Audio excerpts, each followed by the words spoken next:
আবার শুরু করেছি আমরা আমাদের গল্প পাঠের আসর, এবং গল্পটি সেই তেতসুকো কুরোয়ানাগির লেখা তত্ত্বচান, এই কালজয়ী গল্পটি।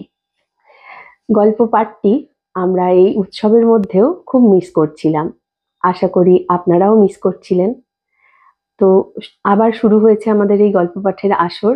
আপনারা আমাদের চ্যানেলে এর ষোড়শ অধ্যায়টি, পর্বটি পাঠ শুনতে পারেন।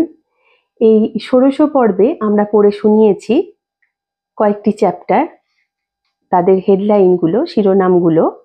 তুমি কিন্তু সত্যিই খুব ভালো মেয়ে, তারপরের অধ্যায়টির শিরোনাম ছিল বউ, তারপরে পরের পর্বটির শিরোনাম বিচ্ছিরি স্কুল, এবং তারপর আমরা পড়ে শুনিয়েছি আরো একটি আকর্ষণীয় চ্যাপ্টার আহত সৈনিকদের জন্য, এবং সর্বশেষ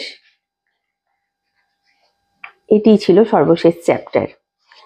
তো এই পর্বের পাঠটি আপনাদের শুনতে অনুরোধ করব, এবং মাঝে আরো একটি পর্ব ছিল, তার শিরোনাম ছিল চুলের ফিতে।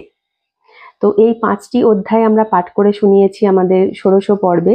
আপনাদের অনুরোধ করব যে সেই পাঠটি সম্পূর্ণটি শোনার জন্য, কারণ এই পর্বে এমন কিছু কিছু তথ্য এবং এমন কিছু কিছু বিষয় আমরা উল্লেখ করেছি যেগুলি হয়তো অনেকেরই অজানা।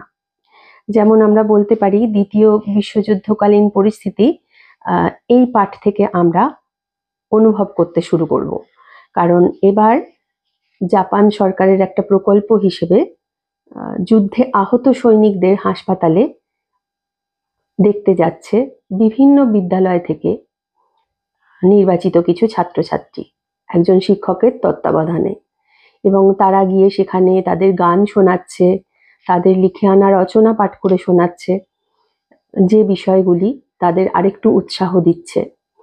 যে সমস্ত মানুষেরা যুদ্ধক্ষেত্রে সামনাসামনি মৃত্যুকে প্রত্যক্ষ করে এসেছেন, যুদ্ধের ভয়াবহতা প্রত্যক্ষ করে এসেছেন, তাদের কাছে এই ছোট শিশুদের আশাটা একটা অন্যরকম অর্থ বহন করে।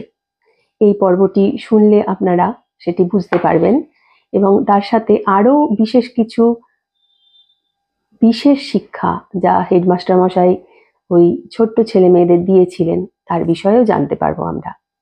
আমাদের এই পর্বগুলো যদি আপনাদের ভালো লাগে তাহলে লাইক করবেন, শেয়ার করতে পারেন, আপনাদের মূল্যবান মতামত জানাতে পারেন, সাবস্ক্রাইব করে আমাদের সঙ্গেও থাকতে পারেন, এবং নোটিফিকেশন অলে সেট করে আপনারা আমাদের ভবিষ্যৎ সমস্ত ভিডিওর নোটিফিকেশন পেতে পারেন। আমাদের সঙ্গে থাকবেন।